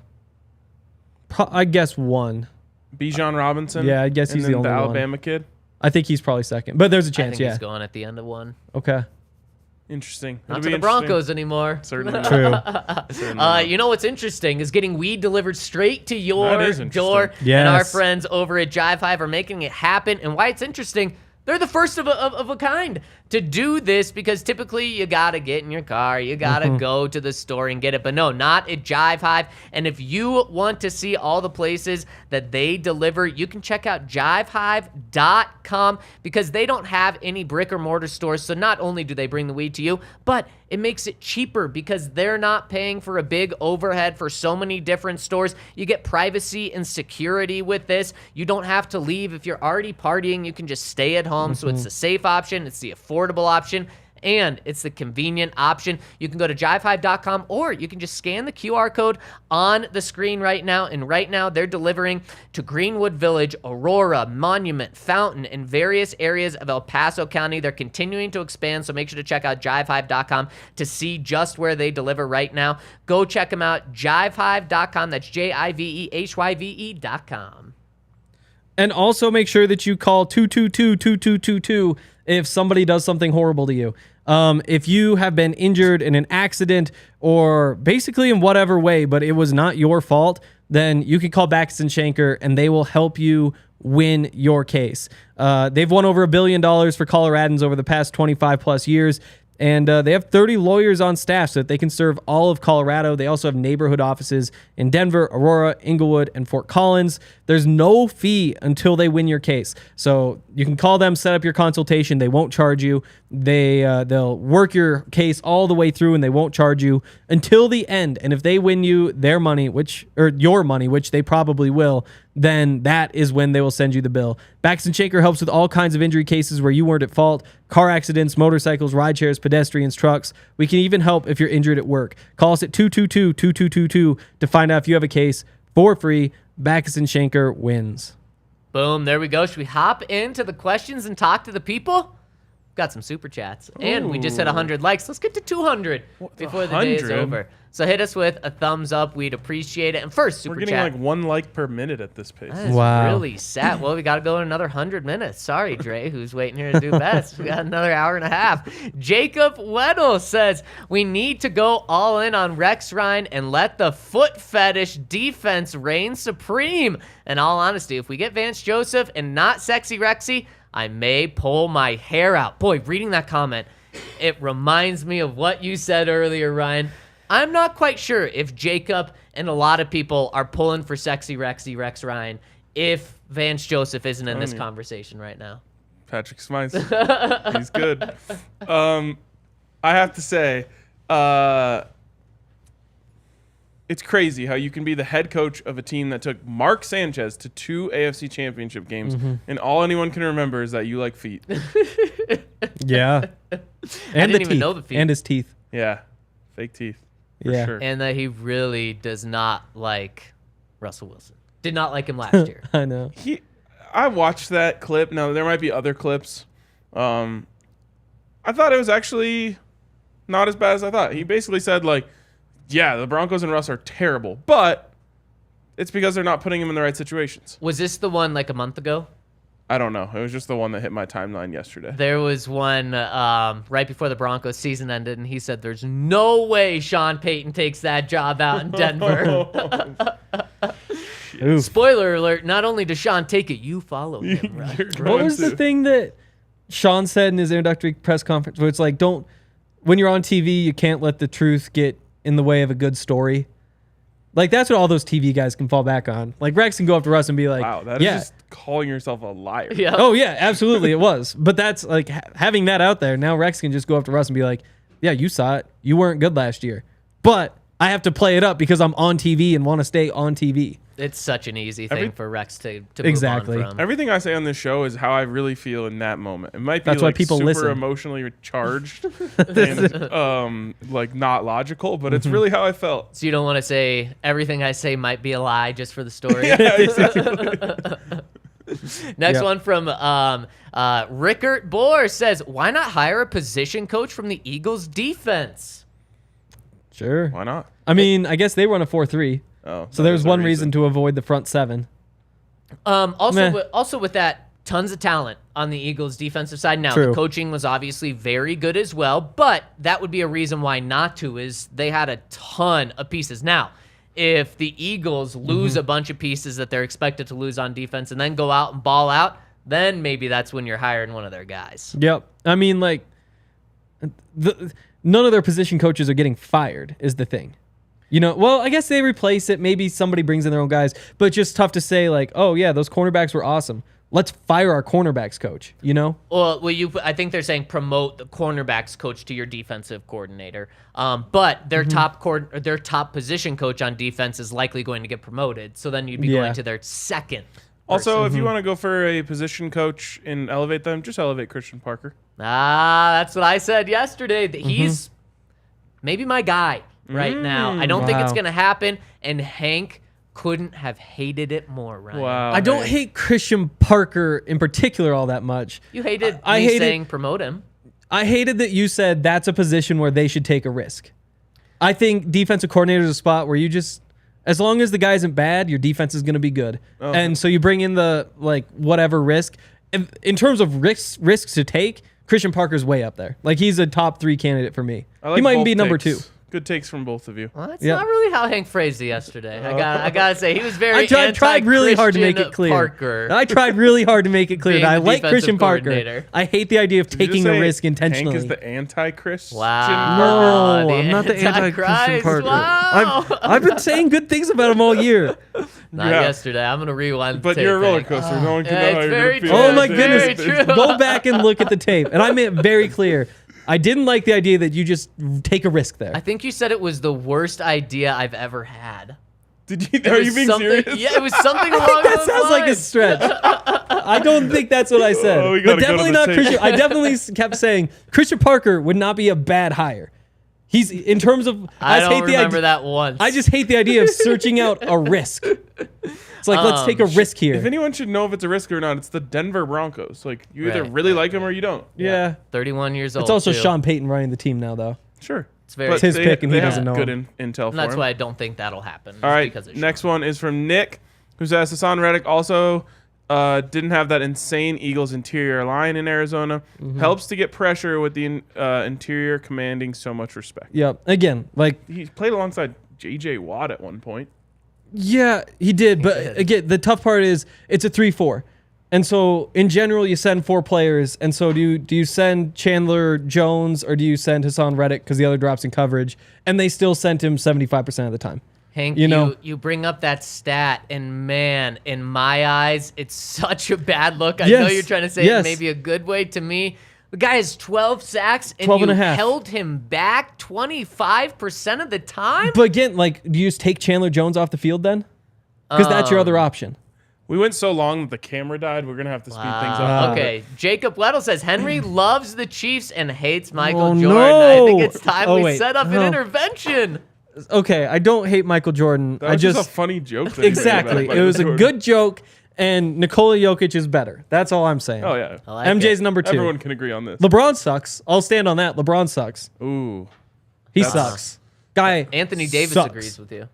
Also sucks. Yeah. I have a Oh, wow. anti-LeBron tweet out there that still just somehow makes the rounds every time he does There we something good. go. You- It's kind of yeah. fun. Like I enjoy it. He Every makes time- rounds to troll you. Yeah, like Oh. Lakers fans get a hold of it every single time he does something good.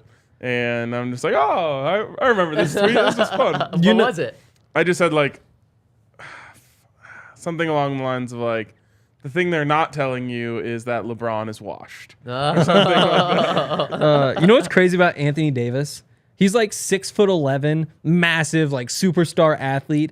And if I were to get into a boxing match with him, don't do he'd be this. done in 10 seconds. You are so Oh, bad Bro, with these the things. guy can't stay healthy for 3 days. Like he would snap in half if you breathe on him. Yeah, an NBA Oh. He's hardwood the softest player. an NBA hardwood floor is tougher than you. Wow. Just watch. We're See pretty what much happens. standing on a hardwood floor. I could Henry, blow to, him over. To help you, we're gonna move on right I here. could From blow him Andre over. F, he says, "In the spirit of lakes, oceans, and rivers, Ooh. oceans, obviously. There we don't go. do this. Don't Which do is this. better, In-N-Out Burger, Whataburger, or Shake Shack? I've never had Whataburger. Shake Shack number 1, Whataburger number 2, In-N-Out number 3. Shake Shack is on a different level. It's true. Shake Shack. A lot of is people, like- fast, fast casual. Yeah, like In-N-Out truthers will try to like take Shake Shack out of the conversation because they know it's so much better. No, it's like saying is Chipotle or No. Not Yes, Chipotle. Chipotle or Come on, bro. or Taco Bell Come better. on, bro. Chipotle? Yes, Chipotle. That's the worst of like all options. Oh wow! I didn't even know that. I've never heard that. Chipotle. Now I'm wishing. Yeah, bro. Help my guy out. Help my guy Thanks out. for all saying it wrong. I'd like. You Let's can just still call say it Chipotle. Chipotle, which is like saying the right thing without the accent. No, it's still really wrong. Like, Throw that headset on. We need to Yes, hear you. that's that's again. You guys sound wrong. Chipotle. So Like say Chipotle is just a Americanized version of Chipotle. That's what I'm saying, Chipotle Chipotle. or whatever you said. Chipotle, yeah. That's just like a slap in the face. Okay, Qdoba. It's like comparing Qdoba and Taco Bell. Two different things. You can't. Now, Whataburger and In-N-Out, you can compare. If Taco Bell had a big old burrito, I'd be willing to have that conversation. They just don't. Exactly. But they both serve burgers. They're different. If We Okay, can't do so this. This is not the day I for haven't, this. I haven't tried Whataburger, so what I can say is that if somebody else is buying, it's Shake Shack in a landslide. If I'm buying, it's In-N-Out in a landslide. Cheaper. Exactly. I like that. You're paying Smart. half as much. Okay, V-Man, People love it. 29397. This should be a 2-hour show. Okay, we got trivia. Name the man who played for both the Jets and Broncos in the Super Bowl. Hint, he is in the Broncos Ring of Fame. Both the Broncos and the Jets in a Super Bowl. in a Super Bowl. So we're Did talking Ed about- McCaffrey play for the Jets? No. No. So we're talking about before the Broncos. I know. I'm trying to remember. Jets. Like he had to play with like Joe Namath or something. The Jets in a Super Bowl. I can't even imagine. No, wouldn't it have been just a couple of years before the Broncos were in a Super Bowl? In the 90s? Yeah. In Who was the their late quarterback? 90s? I have no idea. I don't know. You got to help us out with this trivia. It's a great trivia question. In the Ring of Fame, too. Just go position by position. Yeah, All the I teams mean, have got plenty of time. It's not tight end. I wonder if it's one of the linemen.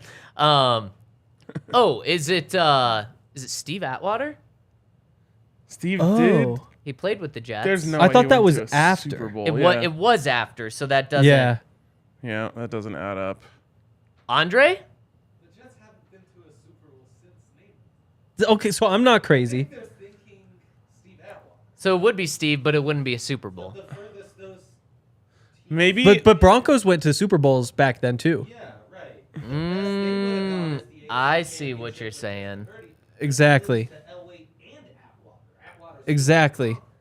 So I mean, it's a way So throwback. we So just who's got- up there? Wow. It actually does make sense because the last Super Bowl was in '69 that they went to, and the Broncos went in the '70s, so if they had like a Yeah. 10-year career, It's somebody Wow. right back it's there. actually somebody that could have gone. So like the Craig Damn. Morton Super Bowl is what we're talking That about? era, yeah. Said the John Elway era of the 90s. What? Like who else is even? What an incredible trivia question. It is. I think we were led astray. No, this is right. Zachary Gardner says, as someone who played rugby, I think the Eagles' scrum play was beautiful to watch, especially yeah. since football came from rugby. It's literally a traditional football play. I mean, it's just a combination of strength and toughness. Yep. That's part of football. Let's is. not take it out That's entirely. the trenches right there. Yep. Dylan Smith says, "Are y'all going to do priorities for free agents outside of Denver now? That'd be a fire video as well as this one." Yep. Yeah, we're going to start it right Yep. now, actually. Let's talk about All right, let's pull up the top 30. 5-minute intermission. We got 3 quick questions on the Second half of the website. pod. Nash Wait, Bronco. I just want to see if anyone answered that Jets thing I'm yet. looking it up right now. I don't think nobody has yet. Okay. Man, we have 400 comments and only 119 likes. It is easier to hit the like button than it is to comment. Yeah. What are you guys doing? Help us It's out. like the smile and frown thing. It's like it you're takes leaving however the many bathroom? muscles to. We don't have time for that. Go on. Nash Bronco says, come on, fellas. Oh, Ryan, you're going to be disappointed. Nash Bronco says, come on, fellas. You don't know what red chili is? Where's RK with the food knowledge to help you out? Red chilies are just green chilies left on the vine longer. They turn red, and the flavor profile changes to be more is earthy not- and typically a higher heat. You can do I this with would not eat jalapenos, earth. too. The consistency is also usually thinner than green chili. That's what Christmas style is amazing. Sincerely, a very disappointed Colorado native who lives Aw. somewhere that neither of them have. So we The thought corner? we thought red chili was bean chili. It is. Oh, okay. In most conversations. Okay. Okay, So, like- so we weren't totally wrong. Yes, I understand the Ah. confusion here. If you are in like New Mexico and you're ordering, like, I want my burrito smothered in red chili, they're not bringing you out like beans and ground beef. They're giving you what he's talking about. Right. But it's kind of confusing. Okay, Because so It's we are really totally confusing. wrong. Because if you're like, can I get a bowl of chili, and someone says red or green, Right. then that is talking about bean chili or Right. green chili. Yeah, which bean we should just chili. call it green and bean. Yeah, nothing That wrong with run- calling it bean. That's what fair. makes it great is the beans. Ryan, you get the choice of red, green, or green, or green, Christmas. green, or green, okay, green. okay, he's going green. Hank and I both went with bean chili. You guys are sick. No. You guys Again, are sick. Don't Zach tell always- me I'm taking your word. No, that we you are. both You're agreed on leaving the bean. nuance. If somebody's offering me a bowl, yes. Which can I not live without? Green, because I put it on so many things. I never actually eat chili as a bowl though, which might be on me. You don't eat like a bowl of green chili with pork in it. Like I just put it on so many things. I don't need that. Next also. time you're craving soup, just get a bowl of green I chili. don't that's crave true. soup. That's a good Like point. when it's like a cold day, I'm like, man, I kind of want soup. And then Allie is actually great about doing it. She's like, we should just go to La Loma and get bowls of green chili. That's a great And point. you can get, sorry for the free ad, it's just worth it. La Loma, kind of expensive if you're gonna go sit down. If you just order 2 bowls of green chili, they give you like 400,000 chips. 2 bowls of green chili, 2 packs of tortillas for like $28. You're killing me. This sounds so Real good quick, right now. the answer is Jim Turner. Kicker from 71-79 for the Denver Broncos. Yeah, I Wouldn't wasn't have going got to get it. that. Nope. I wasn't going to Yeah. get It's that. a great You trivia stumped question. It us. is really good. The count says, if I had my Druthers, the die-hard subs, we get access to a daily version of Hank's Takes. A daily version... Druthers, what'd I say? Druthers? Druthers. Druthers. It's okay. A daily version of Hank giving his take on literally everything in the entire world. I'm here for it. It's and as I'm sure you all are. I'm so glad one person likes Hank's Takes. Also, people in New York City keep asking me if the DNVR on my shirt is some sort of secret club in Brooklyn. And yes, red chili all the way, baby. Love the count. Also, Big I have an Montana update on my thoughts on Lions from yesterday. So Nope. it's Ozzy important. Dan Lions finishes don't do us shit in the out. wild anyway. That's the take. Wild There's more take. nuance to it. We'll a get there wild take. eventually. Wild. Oh, yeah, it's true. Yaya gets it. Ozzy Dan says, "Good day, boys. Got a question for you guys on Latavius Murray's apparent recruiting of Sean Payton. The story, as I understand it, is Murray asked him to consider joining him in Denver, and Payton's reply was, 'Be careful what you ask Santa for.' With Hackett not being fired until after the Christmas Day embarrassment, is it fair to assume the players knew that Hackett was as good as fired even before the Rams game? Thanks for the time, Ozzy Dan." Love a good investigative reporter like Ozzy Dan. That's good stuff. Yeah. It'd be weird to yeah. say be careful what you ask Santa for after Christmas. It's true. So yeah. There was he asked him to come be their coach before Nathaniel Hackett was fired. I don't remember where it came from, but someone uncovered that it was December 23rd. Yes. Is when the text was sent. Wait, how do they do that? And I don't know. I don't know, but I remember seeing that. Could be false, but I remember seeing that, and if so, then that very much proves that. No But wonder they also- played like shit on Christmas. Yeah, players also aren't stupid. They kind of know Yeah. what's coming. It was pretty obvious where that was going. Yeah, unfortunately. I mean, You Yeah. can't have that happening.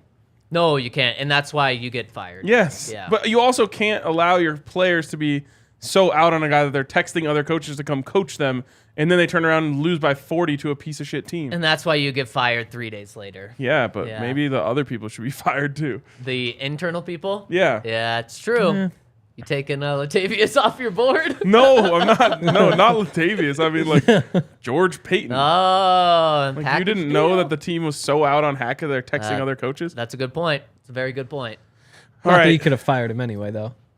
And Zachary comes in with the answer, Jim Turner. Jim Turner. Great You really Jimmy T. turned us around Zachary on that Davis. one. Jimmy Wow, that's a great one. We really turned this week around. We did. This Maybe is a- Vance Joseph will come turn this defense around. This is actually an epic show to finish the It week was. on. We are 1 week closer to people forgetting about all the times I said the Chiefs are good.